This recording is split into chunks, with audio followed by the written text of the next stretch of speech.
માંડવીમાં દીપડા અભયારણ્ય સેન્ટર મામલે સ્થાનિકો, વન વિભાગ અને પોલીસની એક બેઠક મળી હતી, જેમાં બોલાચાલીના દ્રશ્યો સામે આવ્યા છે। માંડવીમાં રેગામા ગામમાં આસપાસના ગામના સરપંચો, આગેવાનો અને લોકોની એક બેઠક મળી હતી। માંડવી વિસ્તારમાં સરકાર દ્વારા દીપડા અભયારણ્ય સેન્ટર બનાવવામાં આવી રહ્યા છે। આ બાબતે માંડવી તાલુકાના અનેક ગામના લોકો વિરોધ કરી રહ્યા છે। ગામમાં વન વિભાગ દ્વારા બાંધકામ કરાતું હોવા છતાં ગ્રામ પંચાયતની મંજૂરી ન લીધી હોવાનો આક્ષેપ કરવામાં આવ્યો છે। અનુસૂચિત વિસ્તારમાં ગ્રામ પંચાયતની મંજૂરી પ્રાથમિકતા હોવા છતાં સરપંચોને જાણ ન કરી હોવાના આક્ષેપો થઈ રહ્યા છે।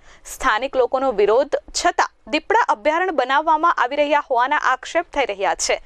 બેઠક દરમિયાન કાયદાકીય બાબતે પોલીસ, વન વિભાગ સાથે આંદોલનકારી સ્થાનિકોની બોલાચાલી થઈ હતી। આગામી દિવસોમાં દીપડા અભયારણ્ય બાબતે ઉગ્ર આંદોલનની ચીમકી ઉચ્ચારવામાં આવશે તેવા સંજોગો દેખાઈ રહ્યા છે।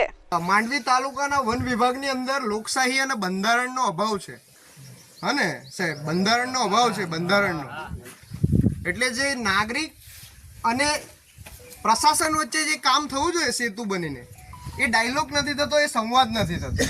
એટલા માટે નથી થતો કે પ્રશાસન એક યોજના લાવે છે, લોકો પર ઠોપી બેસાડે છે, અને જ્યારે કામ શરૂ થઈ જાય છે અને અડધે પહોંચી જાય છે ત્યારે આપ સાહેબ ચર્ચા કરવા આવ્યા છે। નિર્મલ પટેલ, S24 ન્યૂઝ, માંડવી।